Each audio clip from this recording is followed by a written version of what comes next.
భక్త యోగ పదన్యాసి, యోగీశ్వరుడు నడుస్తారు ఇక్కడ. యోగులు రాత్రులు కూడా వస్తారు, వాళ్ళు నడుచుకుంటూ వెళ్తారు, మనకేం కనపడరు.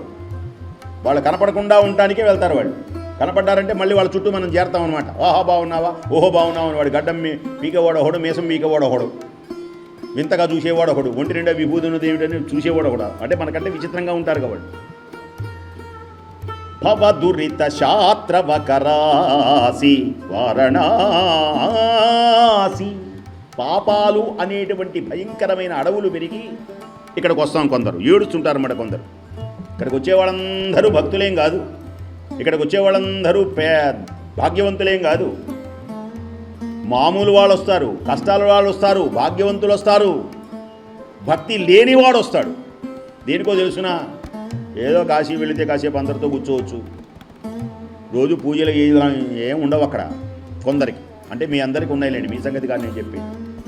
జాగ్రత్తగా అర్థం చేసుకోండి. చెప్పింది ఏదైనా నోరు జారితే ఇంకో రకంగా అర్థం చేసుకోకండి. ఎందుకంటే ఈ మధ్య టీవీలో ఏది చెప్పినా ఒకటో చదువుతుంటే ఒకటి అర్థమవుతుంది. అంటే వినేటువంటి వాళ్ళు చాలా విచిత్రంగా ఉంటారు. కొత్త కోడలకి చెబుతారన్నమాట. కొత్త కోడలకి అత్తగారింటికి వెళ్ళేటప్పుడు ఏమని, అమ్మ కాస్త 70-80 ఏళ్ళు దాటగానే అత్తగారి వాళ్ళ కొందరికి, ముసలి వాళ్ళకి, మగవాళ్ళకైనా ఆడవాళ్ళకైనా చెవుడు అనేది వస్తుంది. సరిగ్గా వినపడదు, కనపడదు. కనపడక ఏం చేస్తారంటే, వినపడకపోతే పర్వాలా, కొందరికి ఒక విచిత్రమైన జబ్బు ఉంటుంది. వినపడుతుంది కానీ అది రివర్స్లో వినపడుతుంది, అదో జబ్బు. ఆ మంచాన పడుతుంది. 80 ఏళ్ళు, ఆమె 70 ఏళ్ళు ఉంటాయి పాపం, మంచాన పడుతుంది. పడగానే అత్తగారు ఇడ్లీ తింటారా అంటుంది కోడలు. పోతావు, నువ్వే పోతావు, నువ్వే పోతావు, నేనే పోతావు అంటుంటుంది. అర్థం కాదు ఈమెకి. అదేమిటండి ఇడ్లీ తినమన్నాను కదా అంటే ఆమెకి వినపడింది, కానీ ఈ రివర్స్లో వినపడింది, అది చూచినట్టుగా. అందుకని ఏమేముంటుంది, జిడ్డు పోస్తుంటుంది.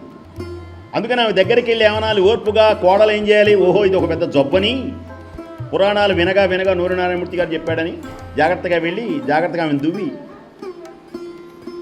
కారపడి నెయ్యి అని కొంచెం వాసన చూపిస్తే కాస్త తిని ఇదే సరేలే అంటుంది. అందుకని పెద్దవాళ్ళ దగ్గర ఒకవేళ పెద్దవాళ్ళు ఏమన్నారంటే పూర్వకాలంలో చెప్పేశారు, పెద్దవాళ్ళు ఎవరైనా ముసలి వాళ్ళు తిట్టినా, నాశనాల ముదనష్టాలను చేసినా, కోప్పడినా మీరు మాత్రం అమ్మాయిలు కుర్రపిల్లలు మీరేమనద్దు. కానీ ఇప్పుడు కొత్త విద్య నేర్చుకున్నారు. ముసలిదానికే అంత పొగరుంటే నాకెంత ఉండాలి, ముసలిదానికే దానికి అంత పొగరుంటే నాకెంత ఉండాలి. పొగర కాదు, ఈమె పొగరు ఉండొచ్చు, ఆమె పొగరు లేదక్కడ, నీరసం. అందుకని జాగ్రత్తగా మాట్లాడాలి. ఆ పుణ్యమైనటువంటి పాపములు పెరిగితే, పాపములు అనేటువంటి అడవులను నరికేటువంటి కత్తి ఏది, కాశీ. భవదురిత శాత్రవకరాసి వారణాసి,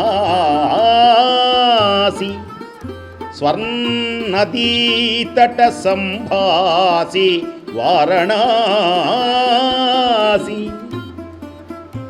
స్వర్ణనది అంటే దేవతా నది. దేవతా నది ఏదయ్యా అంటే నదుల్లో ఒక గంగ. అన్నీ గంగలే. గంగకు రకరకాల పేర్లు అన్నమాట, గోదావరిని, అవన్నీ అదో కథలు ఉంటాయి, తర్వాత చెప్దాం అవన్నీ. స్వర్గలోకంలో ప్రవహించే నది ఈ గంగని అక్కడ ఏమని పిలుస్తారు అంటే అక్కడ మందాకిని అని పిలుస్తారు. భూలోకంలో భాగీరథి అని పిలుస్తారు. పాతాళలోకంలో భోగవతి అని పిలుస్తారు. ఈ స్వర్గలోకంలో, మానవలోకంలో, పాతాళలోకంలో అన్ని లోకాలలో నడిచి తరింపచేసినటువంటి పుణ్యమైన ఏ నది గురించి మహనీయులు వర్ణించారో ఆ దివ్యమైనటువంటి నది ప్రవహించే పుణ్య ప్రదేశం ఏది అంటే కాశీ. చూశారు, స్వర్ణదీ తట సంభాసి వారణాసి, పావన క్షేత్రముల వాసి. వాసి అంటే శ్రేష్టమైనది అని అర్థం. వారణాసి అన్ని పుణ్యక్షేత్రాలు చాలా ఉన్నాయి లిస్టు. భారతదేశమే పుణ్యక్షేత్రం, ఇంకేం చదువుతాం. వివేకానంద స్వామి అన్నారు భారతదేశమే పుణ్యక్షేత్రం అన్నాడు. ప్రపంచంలో ఎక్కడా లేనటువంటి పుణ్యమంతా భారతదేశంలోనే, ఆ భారతదేశంలో ఉందని ప్రపంచానికి చాటాడు ఆయన ఉదాహరణతో సహా. ఎక్కడ దిగితే అక్కడ మట్టి రాసుకోమన్నాడు ఒంటికి. ఎక్కడ దిగితే, ఏ ఊళ్ళోనైనా, ఏ ప్రదేశంలోనైనా, ఎక్కడైనా, ఏ ఊళ్ళోనైనా పుణ్యమైనటువంటిది. అయితే స్వర్ణదీతట సంభాసి వారణాసి, ఇన్ని పుణ్యమైనటువంటి పవిత్రమైనటువంటి క్షేత్రములలో వన్నెకెక్కిన గొప్పదైనటువంటి క్షేత్రం ఏదంటే వారణాసి.